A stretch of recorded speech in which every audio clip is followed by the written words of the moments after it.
సిద్దిపేట నియోజకవర్గం సిద్దిపేట మండల పరిధిలోని మందపల్లి గ్రామంలో భారత రాజ్యాంగ నిర్మాత భారతరత్న డాక్టర్ బిఆర్ అంబేద్కర్ గారి విగ్రహాన్ని, మాజీ ఉప ప్రధాని, ఈ దేశానికి సుదీర్ఘకాలం పాటు సేవలు అందించిన డాక్టర్ బాబు జగ్జీవన్ గారి విగ్రహాన్ని సంయుక్తంగా ఆవిష్కరించిన సందర్భంగా జరుగుతున్న సభకు అధ్యక్ష వహించిన సోదరులు వాటి వెంకట్ గారికి, ఈ గ్రామ ప్రథమ ప్రవరాలు సర్పంచ్ సోదరి అర్చన గారికి, సోదరులు శ్రీనివాసరెడ్డి,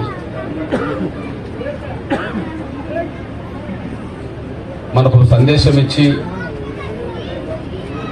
మన జీవితాల్లో ఎలాంటి మార్పుకు మళ్ళా మనం ప్రయాణం చేయాలో మనకు వివరించి చెప్పిన నా సోదరుడు, ప్రియ మిత్రుడు, ఉద్యమ శ్రేయభిలాషి దేశపతి శ్రీనివాసన్న గారికి, సోదరులు ఎస్సీ కమిషన్ చైర్మన్ నా సోదరులు బక్కి వెంకటయ్య గారికి, తమ్ముడు సోదరులు రస్మై బాలకిషన్, సోదరులు రవీందర్ రెడ్డి,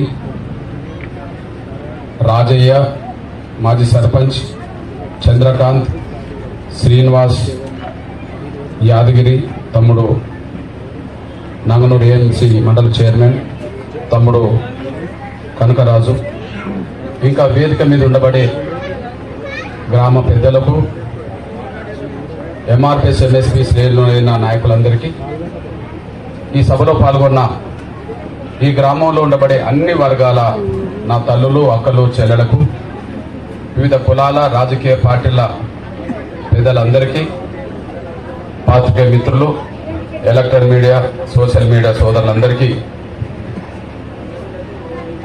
ప్రతి ఒక్కరికి ముందుగా నా హృదయపూర్వక నమస్కారాలు తెలియజేస్తున్నాను. వాస్తవానికి మనందరికీ తెలుసు, ఈ విగ్రహాల ఆవిష్కరణ కార్యక్రమం ఈరోజు కాకుండా 12వ తారీఖు నాడు జరుపుకోవాలని. కానీ ఆ రోజు స్థానిక శాసనసభ్యులు, మనందరి ప్రియతమ నాయకుడు హరీష్ రావు అన్న వస్తున్నాడా అని అడిగితే, ఆ రోజు కొద్దిగా పని ఉన్నది, 14 అయితే వస్తున్నాడు అని చెప్తే, ఖచ్చితంగా అన్న వచ్చిన రోజు ఒక శాసనసభ్యుడు ఉన్నప్పుడే మనం జరుపుకోవాలని చెప్పి నేను ఈరోజు రావడం జరిగింది, అన్న వస్తాడని చెప్పి. అయితే వస్తున్న మార్గ మధ్యలోనే అన్న మన శాసనసభ్యుడు హరీష్ రావు గారు ఇంటికి పిలిపించుకొని ఆయనతో భోజనం అందరం కలిసి చేశాం. కానీ అత్యవసర పని మీద ఆయన బయటికి వెళ్ళాల్సి వచ్చింది. మన పెద్దలను కూడా అన్నే పంపడం కూడా జరిగింది. వీలైతే మళ్ళీ వచ్చిపోతాను కూడా అన్నాడు, సమయం ఉందో లేదో తెలియదు. ఏది ఏమైనా ఇంత గొప్ప కార్యక్రమం, మహనీయులను స్మరించుకునే కార్యక్రమం, వాళ్ళ అడుగుజాడలు నడిచే కార్యక్రమం ప్రతి గ్రామంలో ఇవాళ జరుగుతున్నాయి.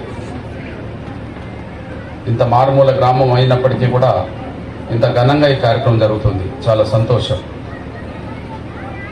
అయితే ఇక్కడ ఒక 2-3 విషయాలు మీ దృష్టికి తీసుకొస్తాను. అన్నోళ్ళు మాట్లాడిందని కొనసాగింపుగా, ఈ దేశంలో కొన్ని వేల సంవత్సరాలుగా కొన్ని వర్గాలకు చదువు నిరాకరించబడ్డది. కొన్ని వేల సంవత్సరాలుగా ఈ దేశంలో కొన్ని వర్గాలు ఇతర వర్గాలతో సమానంగా చూడకుండా ఊరికి దూరంగా పెట్టడమే కాకుండా వాళ్ళను ఒంటరి వాళ్ళుగా ముద్రేసి, కనీసం గ్రామం నడిబొట్టు మీద నిలబడడానికి, గ్రామ బజార్లో తిరగడానికి కూడా స్వేచ్ఛ లేని పరిస్థితులు తీసుకొచ్చినాయి. వాళ్ళకు చదువు లేదు, వాళ్ళకు అభివృద్ధి లేదు, వాళ్ళకు గౌరవం లేదు. కొన్ని కోట్లాది మంది ప్రజలకు ప్రపంచంలో ఎక్కడ లేని విధంగా మరి ఈ భారతదేశంలో కొన్ని వర్గాలను ఎందుకు అట్లా పశువుల కంటే హీనంగా చూసే పరిస్థితి వచ్చింది? అందరినీ సమానంగా ఎందుకు చూడలేకుండా పోయారు? ప్రపంచంలో ఎక్కడ కూడా అందరూ నీళ్లు తాగే కాడ మేము కూడా నీళ్లు తాగుతామని చెప్పి మాకు నీళ్లు తాగే స్వేచ్ఛ ఇవ్వాలని చెప్పి ఎక్కడ పోరాటాలు జరగలే, ఇక్కడ మాత్రమే జరిగినాయి. అదే సమయంలో అందరూ తిరిగే బజార్లో మేము ఎందుకు తిరగద్దని చెప్పి స్వేచ్ఛ కోసం పోరాటాలు ఇక్కడ జరగలే, ఇక్కడ మాత్రమే జరిగినాయి. అందరూ వెళ్ళి పూజించే దేవాలయాల్లో మేము కూడా వస్తామని చెప్పి మాకు కూడా హక్కు ఉన్నదని చెప్పి పోరాటాలు ఎక్కడ జరగలే, ఇక్కడ మాత్రమే జరిగినాయి. అంటే పోరాటాలు గారూపంగా ఎందుకు జరిగినాయి అంటే ఆ స్వేచ్ఛ వీళ్ళు కొన్ని వర్గాలకు లేదు కాబట్టి. అంటే కొన్ని వర్గాలకు స్వేచ్ఛ, అభివృద్ధి, అవకాశాలు లేని ఈ దేశంలో, కొన్ని వేల సంవత్సరాలు గడిచిపోతున్న మార్పు రాని ఈ దేశంలో కేవలం ముగ్గురు మహనీయుల వల్ల మాత్రమే ఈ దేశంలో పీడిత వర్గాల జీవితాల్లో మార్పు వచ్చేసింది. ముగ్గురు మహనీయుల వాళ్ళ శ్రమ, వాళ్ళ త్యాగ ఫలితమే ఈ రోజు పేద వర్గాలు అనుభవిస్తున్న కొంత జీవితం అనే విషయం మీ దృష్టికి నేను తీసుకొస్తున్నాను. ఆ ముగ్గురు మహనీయులే, మొట్టమొదటి మహనీయుడు మహాత్మా జ్యోతిరావు పూలే. మహాత్మా జ్యోతిరావు పూలే అడుగుజాడల్లో నడిచి ఆయన ఉన్నత చదువులు చదివి ఈ దేశంలో ఉన్న పీడిత వర్గాలందరికీ ఒక హక్కులను, అవకాశాలని, గౌరవాన్ని నిలబెట్టే పాత్రను అంబేద్కర్ తీసుకున్నాడు. కొన్ని వేల సంవత్సరాలుగా చదువు నిరాకరించబడ్డ కొన్ని వర్గాలకు ఆ చదువుని అక్షరం అందిస్తే తప్ప వాళ్ళకు జరుగుతున్న అన్యాయాన్ని తెలుసుకోరు, వాళ్ళకు అన్యాయం జరుగుతుందని తెలుసుకొని ప్రశ్నిస్తే తప్ప వాళ్ళ సమాజంలో మార్పు రాదు అని చెప్పి, ప్రశ్నించే తత్వం రావాలన్నా, మార్పు రావాలన్నా చదువు ముఖ్యమని చెప్పి కొన్ని వేల సంవత్సరాలుగా చదువుకు దూరమైన మన వర్గాలకు మొట్టమొదటి చదువు అనే అక్షరాన్ని, ఆయుధాన్ని అందించిన గొప్ప మహనీయుల కుటుంబం మహాత్మా జ్యోతిరావు పూలే, సావిత్రిబాయి పూలే కుటుంబం. వాళ్ళ కొనసాగింపే మనకు అంబేద్కర్ చూస్తామనే విషయం మీరు దృష్టిస్తున్నాను. వాళ్ళిద్దరిది మహారాష్ట్రని, డాక్టర్ బాబాసాహెబ్ అంబేద్కర్ అయినా లేదా మన జ్యోతిరావు పూలే అయినా వాళ్ళిద్దరిది మహారాష్ట్రని. కానీ మహాత్మా జ్యోతిరావు పూలే చనిపోయిన తర్వాత ఒక సంవత్సరానికి డాక్టర్ బాబాసాహెబ్ అంబేద్కర్ పుట్టారు. 1827 మనకు ఏప్రిల్ 11న మనకు మహాత్మా జ్యోతిరావు పూలే పుట్టారు. 1890లో మనకు మహనీయుడు పూలే మనకు దూరమయ్యాడు. 1891 ఏప్రిల్ 14 ఈ రోజున మహనీయుడు మనకు డాక్టర్ బాబాసాహెబ్ అంబేద్కర్ ఈ దేశంలో మన భూభాగంలో పుట్టాడు. ఆ మహనీయుడు ఇప్పుడు అన్నోళ్ళు చెప్పిన విషయాలన్నీ ఒకసారి మన మనసులో పెట్టుకుంటే, ఇవాళ డాక్టర్ బాబాసాహెబ్ అంబేద్కర్ గురించి ఈ మందపల్లి అనే గ్రామమే కాదు, ప్రపంచం మాట్లాడుకునే స్థాయికి ఆయన ఎదిగాడు. బహుశా భారతదేశంలో పుట్టిన బిడ్డలు వాళ్ళు ఏ రంగంలో ఏ స్థాయికి ఎదిగినా కూడా ఈ స్థాయి గుర్తింపు, గౌరవం పొందిన వ్యక్తి ఎవరైనా ఉంటే ప్రపంచంలో డాక్టర్ బాబాసాహెబ్ అంబేద్కర్ మాత్రమే. ఆ మహనీయుడు ఎన్నో కష్టాలు, ఎన్నో అవమానాలన్నిటిని పడుతూ, దిగమింగుతూ, ఎక్కడ కూడా అధైర్యపడకుండా సాహసించి ఆయన లక్ష్యాలు చేరుకునే ప్రయత్నం చేశాడు. ఈ విషయంలో కోల్పోయిన కొన్ని వేల సంవత్సరాలు కోల్పోయిన చదువును, కొన్ని కోట్లాది మంది కొన్ని వేల సంవత్సరాలు కోల్పోయిన చదువును ఒక ప్రతీకారం తీసుకున్నట్టుగా అందరి చదువు నేనొక్కరిని చదువుతానని చెప్పి చదివి ప్రపంచానికి మేధస్సు, గొప్ప మేధస్సులు ఆయన ఎదిగాడు. అంటే వేల సంవత్సరాల చదువు దూరమైన వర్గాల నుంచి ఒకసారి అవకాశం వస్తే ప్రపంచంలోనే అగ్రగణ్యుడిగా ఉంటాడు మేధస్సులు అని చెప్పడానికి సాక్ష్యమే ఈరోజు ఐక్యరాజ్య సమితి నాలెడ్జ్ డేగా డాక్టర్ బాబాసాహెబ్ అంబేద్కర్ జయంతిని డిక్లేర్ చేసిందంటే ఆయన అంటే వేల సంవత్సరాలుగా దళిత వర్గాల్లో కోల్పోయిన చదువు అంతా ఒక్కడే రంగరించి చదువుకున్నట్టుగా ఆయన ఇవాళ ప్రపంచంలోనే గొప్ప మేధావిగా, మేధావులకే గొప్ప మేధావిగా ఎదిగిన పరిస్థితి కనిపిస్తున్నాయి. రెండో వైపు చూస్తే ఈ దేశంలో దళితుల ఉనికి అంటేనే సమాజం చూసేది కాదు, అసలు దళితుల ఉనికిని రోడ్డు మీదకి రానిచ్చేది కాదు, దళితుల ఉనికిని గుడిలోకి రానిచ్చేది కాదు, దళితుల ఉనికిని చదువుకోటికి రానిచ్చేది కాదు, అసలు దళితుల్ని పశువుల కంటే హీనంగా చూడబడ్డ పరిస్థితి కనిపిస్తున్నాయి. నేను ఒకరోజు మా చిన్నప్పుడు మా అవ్వ కూలి చేసి కూలి డబ్బుల కోసం ఊర్లోకి వెళుతుంటే, రైతుల దగ్గరికి వెళుతుంటే చిన్నప్పుడు మా అవ్వ చేయి పట్టుకొని నేను వెళుతుంటే ఎదురుగా మన పశువులను కొట్టుకుంటూ వచ్చే ఒక రైతు మన ఎదురుగా పశువులు కొట్టుకుంటూ వచ్చే రైతు ఆయన పశువులను తోలుకుంటూ వస్తున్నాడు.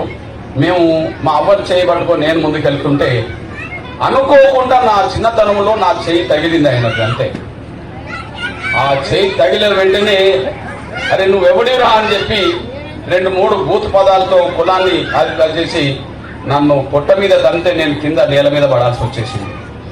నేల మీద పడి నేను విలవిల కొట్టుకుంటే నా తల్లి నన్నుగా లేపకుండా అయ్యా తెలియక మా కొడుకు చేయి తగిలింది అని చెప్పి ఆయన కాళ్ళ మీద పడబోతుంటే నా కాళ్ళ మీద పడతామని చెప్పి ఆయన ఇంకా దూరం పోయిండు. అంటే ఆయన కాళ్ళు పట్టుకోవాలని పోయినా కూడా మన కాళ్ళు అందనివ్వకుండా పోయిండు. ఇప్పుడు చెప్పండి, ఆ పెద్ద ఆయన పశువులనే చేసుకొని పోతున్నాడు, పశువులనే చేసి తోడుకొని పోతున్నాడు. నా చిన్నప్పుడు జరిగిన సంఘటన అంతా అది అప్పుడప్పుడు ఇంటర్లో నేను చెప్పిన సందర్భాలు ఉన్నాయి. అంటే పశువులనే చేసుకుని పశువులను తోడుకెళ్లే మనిషికి కూడా ఒక చిన్న పిల్లోడి చేయి తాకితేనే అది మైలబడ్డదని పొట్ట మీద తన్నితే, కనీసం నా తల్లి నన్ను పట్టుకోకుండా ఆయన కాళ్ళ మీద పడడానికి ప్రయత్నం చేస్తుంటే ఆయన మళ్ళీ దూరం పోతుంటే అప్పుడు ఏం అర్థం కాలేదు. కానీ అంటే ఈ దేశంలో కొన్ని కోట్లాది మంది నా దళిత వర్గాలు పశువుల కంటే హీనంగా చూడబడ్డాయి కదా అని చెప్పి అనుకోవడానికి దారితీసింది. నా చిన్నతనంలోనే ఈ అనుభవం ఉన్నదంటే మరి డాక్టర్ బాబాసాహెబ్ అంబేద్కర్ కాలంలో ఎన్ని అవమానాలు పడ్డాయో ఒకసారి అర్థం చేసుకుంటేనే బాధ, ఆవేదన, ఒక రకమైన ఆగ్రహం కూడా ఈ సమాజం పట్ల కలగడానికి దారితీస్తాయి. ఏది ఏమైనా ఈ ప్రపంచంలో ముఖ్యంగా ఈ దేశంలో దళితుల ఉనికంటూ కూడా సమాజానికి కనిపించని రోజుల నుంచి. ఎందుకంటే అందరు నడిచే దారిలో వీళ్ళు నడిచే స్వేచ్ఛ లేదు కదా, అందరూ చదువుకునే బల్లోకి వీళ్ళని రానిచ్చే వాళ్ళు కాదు కదా, అందరు తాగే నీళ్ళ కాడికి వీళ్ళని రానిచ్చే వాళ్ళు కాదు కదా, అందరు పోయే గుడిలోకి వీళ్ళని రానిచ్చే వాళ్ళు కాదు కదా. అంటే వీళ్ళ ఉనికి ఎక్కడ కనిపించేది? వీళ్ళ ఉనికి లేదు. కానీ ఇవాళ ఈ దేశంలో ఉండబడే దళితుల ఉనికి ఏ స్థాయి ఉంటుందంటే ఇగో నేను దళితుడిని అని చెప్పి ప్రపంచంలోనే గొప్పగా చాటుకునే కాడికి వచ్చేసారు. ఇవాళ మన అస్తిత్వం ఎవరిలో చూస్తున్నాం? దళితుల అస్తిత్వం ఎవరిలో చూస్తున్నాం? అంబేద్కర్లో చూస్తున్నాం. దళితుల చదువును, మేధస్సును ఎక్కడ చూస్తున్నాం? అంబేద్కర్లో చూస్తున్నాం. దళితుల గౌరవం ఎక్కడ చూస్తున్నాం? అంబేద్కర్ రూపంగానే చూస్తున్నాం. దళితుల చైతన్యం ఎవరి రూపంగా చూస్తున్నాం? అంబేద్కర్ చూస్తున్నాం. అంటే ఒకనాడు కొన్ని వేల సంవత్సరాలుగా ఈ దళిత సమాజం ఎన్ని రంగాల్లో ఎన్ని అవకాశాలు కోల్పోయిందో అన్ని రంగాల్లో ఒక రూపం కనిపిస్తున్నదంటే ఇవాళ డాక్టర్ బాబాసాహెబ్ అంబేద్కర్ రూపమే అది మన రూపంగా మారింది అనేసి మనం మర్చిపోదు. అన్న చెప్పినట్టుగా ఆయన అందరి వాడే. కానీ ముందు ఏ వర్గానికి అస్తిత్వం లేకుండా పోయిందో కొన్ని వేల సంవత్సరాలు, ఏ వర్గానికి అయితే చదువు నిరాకరించబడ్డదో కొన్ని వేల సంవత్సరాలు, ఏ వర్గానికి ఆత్మగౌరవాన్ని చూడకుండా నిరాకరించారో, ఏ వర్గాన్ని పశువుల కంటే హీనంగా చూశారో ఆ వర్గ బాధిత కుటుంబంలో పుట్టిన కనుక అతను మా వాడని చెప్పడానికి గొప్పగా చెప్పడానికి అవకాశం ఉన్నది. కానీ ఆయన అందరు వాడు, కానీ మా వాడు అయినాకనే అందరు వాడైండు. ఎందుకంటే ఆయన లేకపోతే మేము లేమనే విషయం కూడా మనం మర్చిపోద్దని ఆయన కోరుతున్నాను. ఈ నేపథ్యంలో డాక్టర్ బాబాసాహెబ్ అంబేద్కర్ గురించి ఇవాళ గ్రామం మాట్లాడుతున్నది, మండలం మాట్లాడుతున్నది, జిల్లా మాట్లాడుతున్నది, దేశం మాట్లాడుతున్నది, ప్రపంచం మాట్లాడుతున్నది. దాని గురించి ఎన్ని చెప్పుకున్నా కూడా అది తక్కువే. కాకపోతే డాక్టర్ బాబాసాహెబ్ అంబేద్కర్ పక్కన ఉండబడే బాబు జగజీవన్ గురించి ఇప్పుడిప్పుడే దేశం తెలుసుకుంటున్నది. ఆయన సేవలు చాలా గొప్పగా ఉన్నాయి, కానీ ఇప్పుడిప్పుడే దేశం తెలుసుకుంటున్నది. కాబట్టి డాక్టర్ బాబాసాహెబ్ అంబేద్కర్ తర్వాత జగజీవన్ రామ్ పాత్ర ఏంటిది దేశంలో, ఆయన ఎన్ని రంగాల్లో ఈ దేశానికి సేవ చేసిందనే విషయం కొద్దిగా ఆయన గురించి మాట్లాడుకోవాలి. ఎందుకంటే అంబేద్కర్ గురించి మనమే కాదు ప్రపంచం మాట్లాడుతున్నది. కానీ బాబు జగజీవన్ గురించి ఈ దేశం ఇప్పుడే తెలుసుకుంటుంది కనుక మనం బాబు జగజీవన్ పాత్ర ఈ దేశంలో ఎట్లున్నది అనే విషయంలో 1-2 విషయాలు మీ దృష్టికి తీసుకొస్తాను కూడా మీరు మర్చిపోతాను సార్ అనుకుంటున్నాను. ఒకటి, డాక్టర్ బాబు జగజీవన్ రామ్ ఈ దేశానికి చాలా సుదీర్ఘకాలం పాటు సేవ చేశాడు. డాక్టర్ బాబు జగజీవన్ రామ్ ఈ దేశానికి సుదీర్ఘకాలం పాటు సేవ చేశాడు. ఆ లెక్కల్లో అంత సుదీర్ఘకాలం పాటు సేవ చేసిన ప్రముఖుల్లో ఆయన మొదటి వరుసలో వస్తాడు. ఒక్కొక్కరు ఒక్కొక్క రంగంలో ముందుకెళ్తారు. ఒక్కొక్కరు వాళ్ళ చరిత్ర వాళ్ళకు ఉంటుంది. ఒకరి చరిత్ర తక్కువ, ఒకరి చరిత్ర ఎక్కువ అని కాదు, కానీ ఎవరి చరిత్ర వాళ్ళది. కానీ ఇక్కడ నేను చెప్పదలుచుకున్నదంటే ఈ దేశానికి, మన దేశానికి అత్యంత ఎక్కువ కాలం పాటు, సుదీర్ఘకాలం పాటు సేవలు అందించిన మహనీయుల్లో మొదటి వరుసల్లో బాబు జగజీవన్ రామ్ ఉంటాడనే విషయం మీ దృష్టికి నేను తీసుకొస్తున్నాను. ఇప్పుడు ఎవరి సేవల కాలమైనా, ప్రత్యక్షంగా ఎవరి సేవల కాలమైనా ఈ దేశానికి ఒక 10 ఏళ్ళు, 20 ఏళ్ళు, 30 ఏళ్ళు, ఎంత ఎక్కువ వేసుకున్నా కూడా సరిగ్గా ఒక 40 ఏళ్ళు కనిపిస్తుంటది. అది చాలా తక్కువ మందిలో కనిపిస్తుంటది. ప్రత్యక్షంగా ఈ దేశానికి సేవలు చేసిన కాలం, వివిధ రంగాల్లో ఉండి సేవ చేసిన కాలం ఒక 10 ఏళ్ళు, 20 ఏళ్ళు, 30 ఏళ్ళు, 40 ఏళ్ళు కనిపిస్తుంటది. కానీ ఎవరికి లేనంత చరిత్ర, సుదీర్ఘకాలం పాటు దేశానికి సేవ చేసిన చరిత్ర, 50 సంవత్సరాల చరిత్ర బాబు జగ్జీవన్ రామ్ కనిపిస్తుంటాయి. ఆయన గాంధీతో కలిసి పనిచేసిండు స్వాతంత్ర పోరాటంలో, అంబేద్కర్తో కలిసి పనిచేసిండు రాజ్యాంగ నిర్మాణంలో, వాళ్ళిద్దరు లేనప్పుడు పనిచేసిండు దేశ పునర్నిర్మాణంలో. గాంధీతో కలిసి పనిచేసిండు, అంబేద్కర్తో కలిసి పనిచేసిండు. వీళ్ళిద్దరు లేని కాడ ఈ దేశ పునర్నిర్మాణంలో కలిసి పనిచేసిండు. అందరికంటే ఈ ఇద్దరికంటే చిన్నవాడు, ఈ ఇద్దరికంటే ఎంత చిన్నవాడు? మహాత్మా గాంధీ కంటే డాక్టర్ బాబు జగ్జీవన్ రామ్ 39 సంవత్సరాలు చిన్నవాడు. డాక్టర్ బాబాసాహెబ్ అంబేద్కర్ కంటే బాబు జగ్జీవన్ రామ్ 17 సంవత్సరాలు చిన్నవాడు. గాంధీ కంటే అంబేద్కర్ 22 సంవత్సరాలు చిన్నోడు. అంబేద్కర్ కంటే బాబు జగ్జీవన్ రామ్ 17 సంవత్సరాలు చిన్నోడు. ఇక్కడ అతి చిన్న వయసు బాబు జగ్జీవన్ రామ్. కానీ బాబు జగ్జీవన్ రామ్ అతి చిన్న వయసులోనే మహాత్మా గాంధీతో పరిచయాలు పెంచుకుంటాడు. అతి చిన్న వయసులోనే మహాత్మా గాంధీతో పరిచయాలు పెంచుకుంటాడు. ముఖ్యంగా మహాత్మా గాంధీతో ఆయన పరిచయాలు పెంచుకున్న కాలం 1934 అని చెప్పి రికార్డు ఉన్నది. 1934 అతి చిన్న వయసులో. ఈయన పుట్టిందే 1908 ఏప్రిల్ 5. 1934 నాటికే గాంధీతో పరిచయం పెంచుకునే కాడికి వచ్చేసాడు. ఆ పరిచయాలు కూడా ఒక సందర్భంలో జరిగినాయి. బీహార్లో భూకంపం వస్తుంది. ఆ భూకంప బాధితుల్ని, కుటుంబాలను ఆదుకోవడానికి గాంధీ కూడా అక్కడికి వెళ్తాడు. ఆ ఎక్కడికి వెళ్ళే సమయంలో అప్పటికే దేశ చిత్రపటం మీద గాంధీ ప్రభావం స్పష్టం కనిపిస్తుంది. కాబట్టి అట్లా ఒక పెద్ద మహనీయుడు వచ్చి మా రాష్ట్రంలో సేవ చేస్తున్నాడు కదా, మేమెందుకు సేవ చేయదని చెప్పి అతి చిన్న వయసులోనే గాంధీ దగ్గరికి వెళ్ళి, అయ్యా నీ సేవలతో పాటు మా చిన్న వయసులో మీతో కూడా మేము కలిసి పని చేద్దామని చెప్పి 1934 నుంచి ఆయన పరిచయం పెంచుకొని, ఆ పరిచయం పెంచుకున్న కాలం నుంచి స్వాతంత్ర పోరాటంలో ఒక కార్యకర్తగా పనిచేసిన కాలం నుంచి ఆయన క్విట్ ఇండియా ఉద్యమంలో పాల్గొని జైలు పాల్గొవడమే కాకుండా, సహాయ నిరాకరణ ఉద్యమంలో పాల్గొని జైలు పాల్గొవడమే కాకుండా, పెద్ద పెద్ద నాయకులు అరెస్ట్ అయినప్పుడు కూడా ఉద్యమాన్ని నడిపే స్వాతంత్ర పోరాటంలో కీలకమైన భాగస్వామి అయిపోయిండు. అంటే 1934లో గాంధీ గారితో పరిచయం పెట్టుకున్న రోజు నుంచి ఆయన చనిపోయే 86. ఆయన చనిపోయింది 1986. 1986 నాటికంటే దాదాపు 52 సంవత్సరాల పాటు ఈ దేశానికి సేవ చేసిన చరిత్ర ఆయన పేరుతో రికార్డ్ అయి ఉన్నది. అంటే ఇంత సుదీర్ఘ కాలం పాటు సేవలు చేసిన చరిత్ర మరొకరికి లేదు, ఆ మహనీయుడికి అయితే ఉన్నది. రెండో విషయం మీ దృష్టికి వస్తున్న, ఈ దేశంలో 50 సంవత్సరాలు సుదీర్ఘంగా చట్టసభలో ఉన్న వ్యక్తి తానే. ఓటమి లేకుండా 50 సంవత్సరాలు చట్టసభలో ఉన్నాడు. 36 మొదలుకొని 86 వరకు, 1936 మొదలుకొని 86 వరకు నిరంతరం చట్టసభలో ఉండి అటు బీహార్ కు దేశానికి సేవ చేసిన మహనీయుడు ఎవరన్నా ఉంటే, 50 సంవత్సరాలు చట్టసభలో ఉండి సేవ చేసిన వ్యక్తి ఎవరంటే బాబు జగ్జీవన్ రామే. ఈ రికార్డు కూడా మరొకరికి లేదు. అదే సమయంలో 30 సంవత్సరాలకు పైగా కేంద్ర కేబినెట్ లో ఉండి దేశానికి సేవ చేశాడు. ఆ విధంగా 30 సంవత్సరాల పాటు ఒక వ్యక్తి కేంద్ర ప్రభుత్వం నుండి సేవ చేయడం అనేది, అన్ని శాఖలకు నాయకత్వం వహించడం అనేది ఈ దేశంలో ఎవరి పేరు మీద రికార్డు లేదు, బాబు జగ్జీవన్ రామ్ పేరు మీద రికార్డు ఉన్నది. ఆ విధంగా స్వాతంత్ర సమరయోధుడుగా ఆయన చరిత్ర ఉన్నది. స్వాతంత్ర సమరయోధుడుగా ఆయనకు చరిత్ర ఉన్నది. ఆయన స్వాతంత్ర సమరయోధుడు కాకపోతే, క్విట్ ఇండియా ఉద్యమంలో ఆయన పాల్గొనకపోతే, గాంధీతో సంబంధాలు ఏర్పాటు చేసుకోకపోతే, లేదా సహాయ నిరాకరణ ఉద్యమంలో ఆయన లేకపోతే, ఈ దేశంలో దళితులందరి తరఫున స్వాతంత్ర పోరాటంలో పాల్గొన్న వ్యక్తిగా ప్రముఖంగా దానికి పేరు రాకపోతే, స్వాతంత్రం వచ్చిన కొత్తలో వచ్చే ముందు అపధర్మ ప్రభుత్వంలో, స్వాతంత్రం వచ్చే కొత్తలో అపధర్మ ప్రభుత్వంలో, ఇంకా ఆగస్టు 1747 రాకముందే ఈ దేశంలో ముందస్తు అపధర్మ ప్రభుత్వం ఏర్పడ్డది. దానికి కూడా ప్రధానమంత్రి నెహ్రూడే. ఆ నెహ్రూ క్యాబినెట్ లో ఎవరు ఉండాలి కాంగ్రెస్ వైపు నుంచి అని చెప్పి చర్చ జరిగినప్పుడు ఒక 6 పేరు వస్తే, ఈ దేశం మొత్తం మీద గౌరవ నెహ్రూ గారి ప్రభుత్వంలో కాంగ్రెస్ నుంచి ఒక 6 పేర్లు ఇవ్వాలనుకున్నప్పుడు 6 పేర్లలో అతి చిన్న వయసు నుంచి ఒక దళిత వర్గాల నుంచి దేశంలో కేంద్ర ప్రభుత్వంలో కార్మిక శాఖ మంత్రిగా బాబు జగ్జీవన్ రామ్ అయ్యిండు.